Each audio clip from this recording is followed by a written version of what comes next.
प्रेम भी आग है। एक आग का दरिया है और डूब के जाना है। क्या समझे? एक आग का दरिया है और डूब के जाना उसमें। उसमें से निकलोगे तो कुंदन बन जाओगे। गहने की खोट निकालते हैं सोने की, भट्टी में डालते हैं ना, खोट निकल जाती है, शुद्ध कुंदन बाहर आ जाता है, टांका टांका निकल जाता है, कहते हैं टांका निकल गया। यहां पे भी ऐसे, जब आग की तरह तुम्हारी याद होगी, जिसको बाबा कहता है ज्वालामुखी याद। क्या कहता है? और उसकी याद में कौन सी देवी है? ज्वाला देवी। ऐसे ही नहीं नाम पड़ गए, ज्वाला देवी, शीतला देवी, ऐसा नहीं। इनके सब के अर्थ हैं। ज्वाला का मतलब है जिसका प्रेम इतना है, और आग की ये विशेषता है कि उसके मार्ग में जो आएगा वो जल जाएगा, भस्म हो जाएगा। ऐसे जिनका प्रेम सच्चा होता है, जैसे मीरा थी, कौन रोक सका उसको? किसी की हिम्मत पड़ी? राणा ने रोक लिया? ये है प्रेम। मेरी तो शादी उससे होगी, बस। मेरो तो एक गिरधर गोपाल, दूसरो ना कोई, जाके सिर मोर मुकुट विराजे, मेरो पति सोई। ये है प्रेम। संतन ढिग लागी लोक लाज कोई, अरे मैं तो प्रेम दीवानी, मेरा दर्द ना जाने कोई। विरहा की दर्द होती है, बिछोड़े की दर्द होती है। जो प्रेमी होते हैं ना, वो अलग हों तो मौत जैसा लगता है उनको। सच्चे प्रेमी विरहा के आंसू बहाते। तो ऐसे ही आप सोच के देखो कि परमात्मा के प्रति विरहा के आंसू कितने आते हैं, आपके दिल में कितने उठते हैं, मेरा रब मेरे को कब मिलेगा। तो बाबा कहते हैं विकर्मों को भस्म करो, पापों को भस्म करो तो मेरे नजदीक आ जाओगे। कल की मुरली के लिए भी बाबा ने कहा, मैं बड़ा भारी चुंबक हूं, और तुम जो है आत्मा रूपी सुई पे जंग लगी हुई है। आत्मा रूपी जो सुई है उस पे जंग लगी हुई है, अब मैग्नेट खींच नहीं पाता। तो उसको जब साफ करेंगे, वैसे दुनिया में तो मिट्टी के तेल से कर लेते हैं, जंग लगा होता घास लेट में, और फिर वो साफ हो जाएगी तो खींचती है। ऐसी आत्मा के ऊपर जो जंग लग गई विषय विकारों की, वो हटेगी तो आत्मा खींच जाएगी परमात्मा के पास। और वो तो विधि भी खुद बता रहा है। मजेदार बात यहाँ ये है, वो ये नहीं कह रहा कि साफ होके आओ, वो कहते यार साफ भी मैं करता हूँ, तुम मेरा कहना तो मानो। हम कहते नहीं, हम तो मन की मानेंगे। तो कहते ठीक है, अभी क्या कर सकता, मैं तो समझा ही सकता हूँ। बच्चे को भी आप समझा ही सकते हो, क्या वो मान लेते हैं पूरी बात? बस यही हमारा हाल है, जैसे कलयुगी बच्चों का है। हम भगवान के सामने वैसे बन जाते हैं, वो भी कहता है मेरी बात नहीं मानते। विजय माला का दाना बनना है तो एक बाप के सिवाय दूसरा कोई याद ना आए।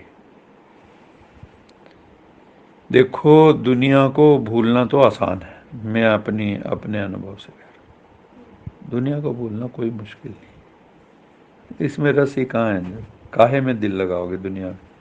कोई चीज बताओ जहां दिल लगा सकें।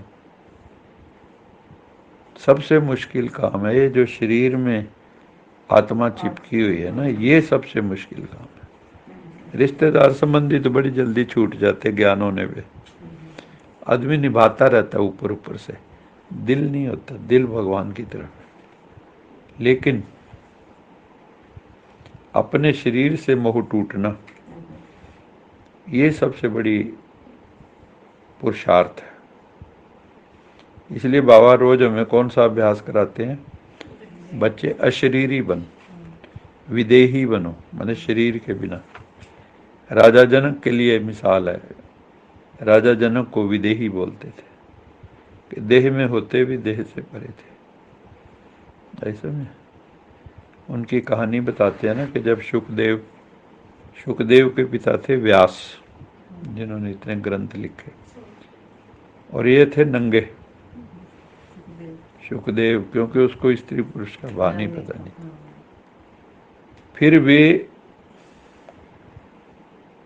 उसको गुरु करने के लिए उसने व्यास ने उसके पास भेजा, जो घोर संसारी बाहर से दिखता है। राजा से ज्यादा एंगेजमेंट में कौन, सबसे ज्यादा एंगेजमेंट किसकी होती?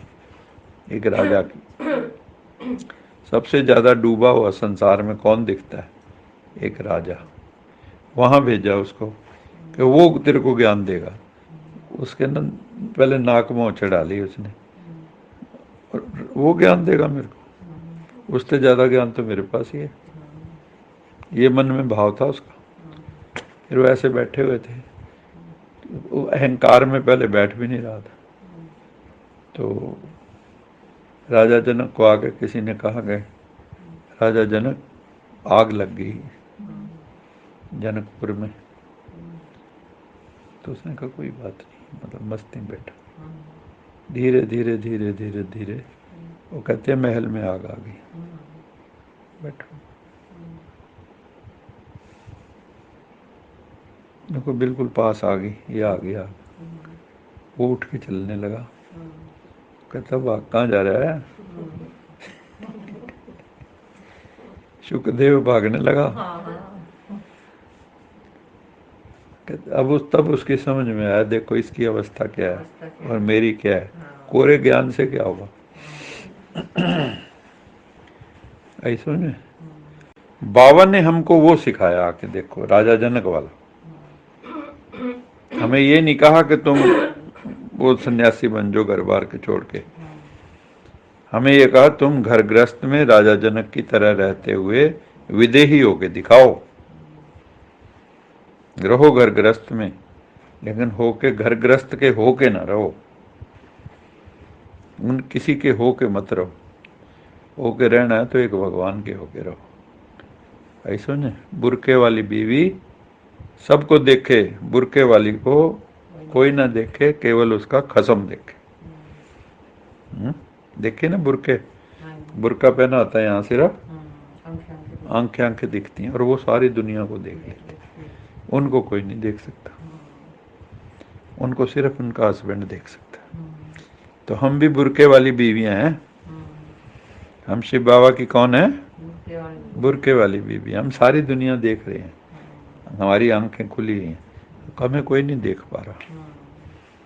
ऐसा नहीं, हमें सिर्फ बाबा देख पा रहा है। ये बुरका ही है ना सब, देह ये शरीर भी बुरका ही है, ये शरीर आत्मा का बुरका ही है।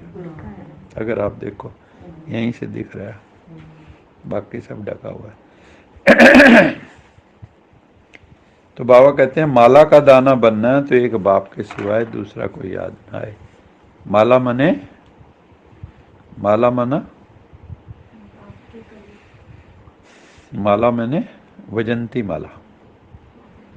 वजंती मैंने आज मैंने अर्थ बताया था, विजय अंती, अंत में जिनकी विजय होती है। किस चीज पे? 5 विकारों, 5 विकारों पर, 5 तत्वों पे। 10 ये है रावण के 10 सिर। रावण के 10 सिर कौन से हैं? 5 विकार और 5 तत्व। माया जीत और प्रकृति जीत। माया में आते 5 विकार, प्रकृति में आते 5 तत्व। और इनका अब इन 10 का खेल होना है। अब मतलब प्रकृति के 5 तत्व भी खूब घमासान करेंगे। एट ए टाइम सारे तत्व मिल जाएंगे और नुकसान करेंगे बहुत भयानक। दूसरी तरफ विकार भी पूरे नंगे हो जाएंगे। लोगों को शरीर ढकना भी ठीक नहीं लगेगा। ऐसा टाइम आने वाला है। तो बाबा कहते हैं माला का अगर मन का बनना है ना, तो बस एक एक एक एक एक को याद करना आसान है या ज्यादा को। लेकिन होता क्या है, हम ज्यादा को याद कर लेते हैं, एक को नहीं करते। हाँ, तो बाबा क्या कहते हैं, एक को याद करो। एक को एकांत में एकाग्र होके याद करो, तो एक रस स्थिति बन जाएगी। मूल मंत्र है, एक को एकांत में एकाग्र होके याद करो तो एक रस स्थिति हो जाएगी, मौज की स्थिति।